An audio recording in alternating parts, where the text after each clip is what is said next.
আসসালামু আলাইকুম। আলহামদুলিল্লাহ, আল্লাহ তাআলার অশেষ শুকরিয়া যিনি আমাদের সুস্থ রেখেছেন। আজকে আমরা ভালো খারাপ কাজের সঙ্গে বিজ্ঞান এবং ইসলামের দৃষ্টিভঙ্গি নিয়ে কথা বলব।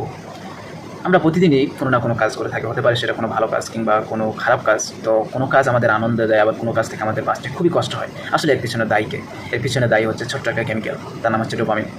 ডোপামিন কি? ডোপামিন হচ্ছে আমাদের মস্তিষ্কে উৎপন্ন একটা নিউরোট্রান্সমিটার, যেটা আমাদের আনন্দের জন্য দায়ী। কোনো শেখা অভ্যাস গঠনের জন্য দায়ী। তো ডোপামিন কীভাবে কাজ করে? যখন কোনো ব্যক্তি কোনো ভালো কাজ করে, হতে পারে সেটা নামাজ পড়া, কোরআন তেলাওয়াত করা, কিংবা কোনো অপর মানুষকে সহায়তা করা অর্থাৎ সাহায্য সহযোগিতা করা, আবার হতে পারে যে বৃক্ষরোপণ করা ইত্যাদি। যখন সে কোনো ভালো কাজ করে তখন তার মস্তিষ্কে একটা সুস্থ পরিমাণ ডোপামিন রিলিজ হয়, যেটা আনন্দ দেয়। আবার যখন কোনো ব্যক্তি খারাপ কাজে অভ্যস্ত হয়ে পড়ে, হতে পারে সেটা নেশা কিংবা কোনো গেমে আসক্তি, অর্থাৎ যত খারাপ কাজ রয়েছে, কিংবা অতিরিক্ত সোশ্যাল মিডিয়া আসক্তি, এই খারাপ কাজে যখন অভ্যস্ত হয়ে পড়ে তখন তার মস্তিষ্কে হাই ডোপামিন রিলিজ হয়।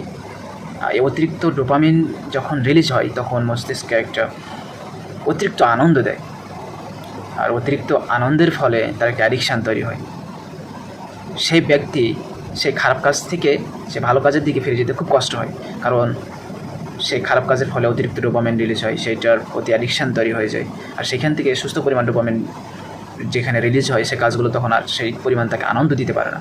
এর ফলে সে বারবার সেই খারাপ কাজের দিকেই ফিরে যেতে চায়। দেখেন যে ইসলাম আমাদের সেই সব কাজগুলোই অনুমোদন দিচ্ছে যেগুলোতে আমাদের সুস্থ পরিমাণ ডোপামিন রিলিজ হয়।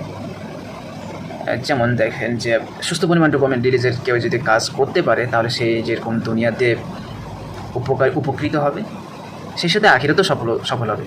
সেইটা আল্লাহ তাআলা বলছেন সূরা বাইয়িনার 7 থেকে 8 নম্বর আয়াতে, যে যারা ঈমান আনে, সৎকর্ম করে, তাদের জন্য রয়েছে চিরস্থায়ী জান্নাত, সেখানে তারা চিরকাল থাকবে।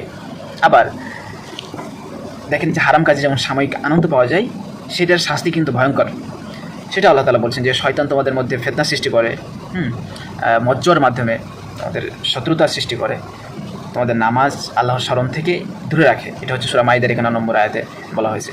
তো এখান থেকে আমরা একটা শিক্ষা নিতে পারি যে আপনার মস্তিষ্ককে এমনভাবে গড়ে তোলেন যাতে সে ভালো কাজের দিকে ঝুঁকে পড়ে, আর সেখানে সুস্থ পরিমাণ ডোপামিনের পথ তৈরি হয়।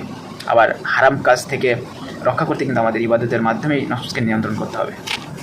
এর জন্য কিন্তু অবশ্যই নামাজ পড়তে হবে। দেখেন যে ইসলাম সেসব কাজগুলো অনুমোদন দিচ্ছে যেগুলো আমাদের সুস্থ পরিমাণ ডোপামিন রিলিজ করে। সে কাজগুলো হচ্ছে সালাত আদায় করা, কোরআন তেলাওয়াত করা, কেউ যদি সময় মতো ঘুমায়, কেউ যদি এক্সারসাইজ করে, কেউ যদি আপনার এমন সঙ্গীর সাথে ঘুরে, অর্থাৎ নেক সঙ্গীর সাথে ঘুরে, তাহলে তার অন্তরে প্রশান্তি তৈরি হয়। পরক্ষণে খারাপ কাজ সাথে জড়িত হলে অ্যাডিকশান তৈরি হয়। সূরা শামসে বলা হয়েছে যে তার নিজের নফসকে পরিশুদ্ধ করলো সেই সফল হলো, আর যে একে কলুষিত করলো সে ব্যর্থ হলো।